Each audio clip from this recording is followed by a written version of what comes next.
like court cases and funerals. But I haven't got any of them coming up, luckily. Mind you, I haven't said that. My mum did find a lump the other day. That's alright though, it turns out she was just sitting on the remote control. That wasn't too bad. I don't like this time of year, like autumn, and I don't like autumn, it's kind of either one thing or the other, is it, you know? I much prefer winter. And what I love about winter, I love pubs in winter. You know, because you go in there and they're all cosy, and there's people sitting around in jeans and t-shirts, but the floor is like littered with hats and scarves and jumpers and gloves. It's like drinking in TK Maxx. Trust me, I've done it. I have done it.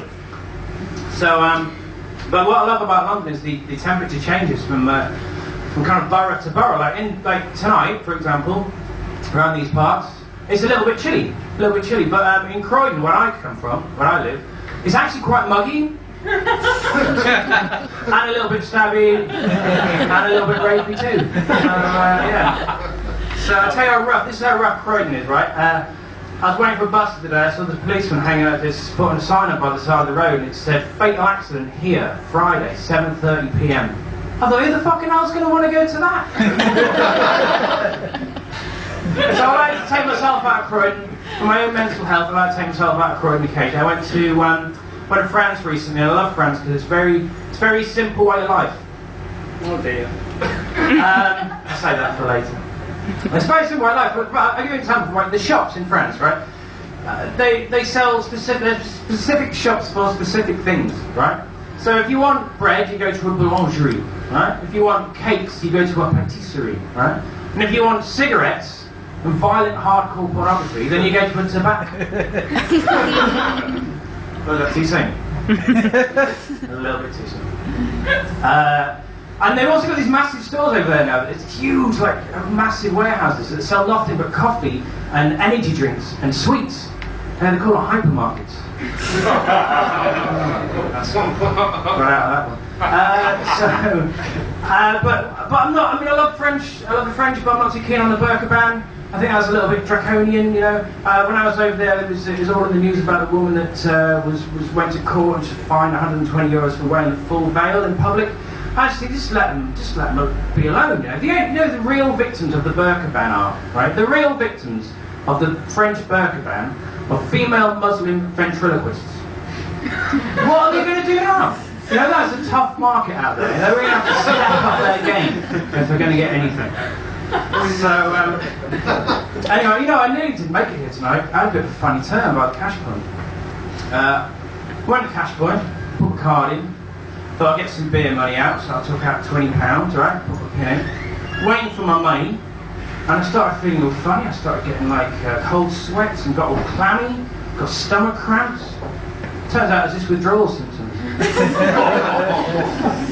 I did that joke in Kingston Rugby Club the other day, right? And they just to see a blank face in front of me. I think they couldn't get their head around the idea of just taking £20 out of the bin.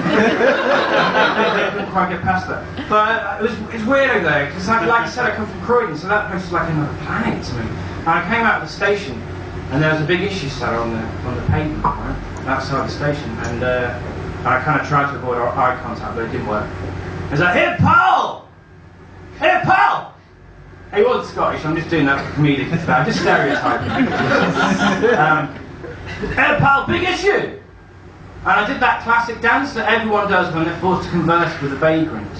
And there was like, oh no, sorry, no, I'm going to change I'm going to change, sorry.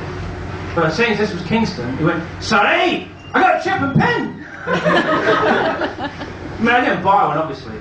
But you don't even spend money on kumquats or something. No, that's a joke. I did buy one, and I sat down and chatted to him because I was interested to hear about how he got to where he was, you know, because I looked at him, he didn't look like being on the streets very long. I thought, is he just, is this just another statistic of Cameron's Britain?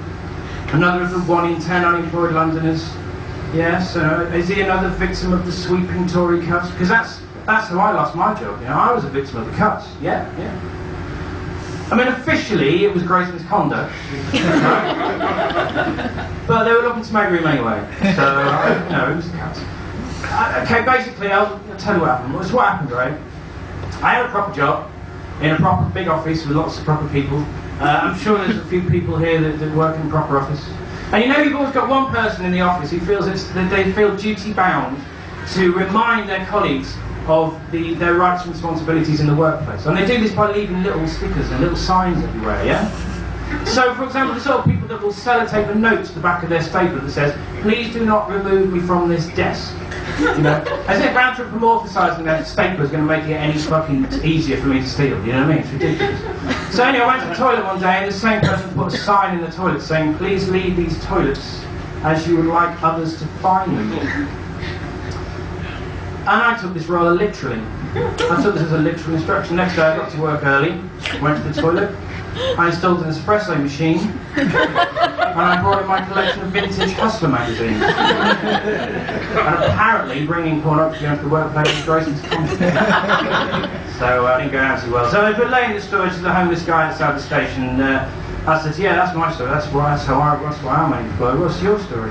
He went, "I used to be a banker." So I hit him around the face with this chip and pen machine. I stole all his money. I've been Tom White. You've been a wonderful audience.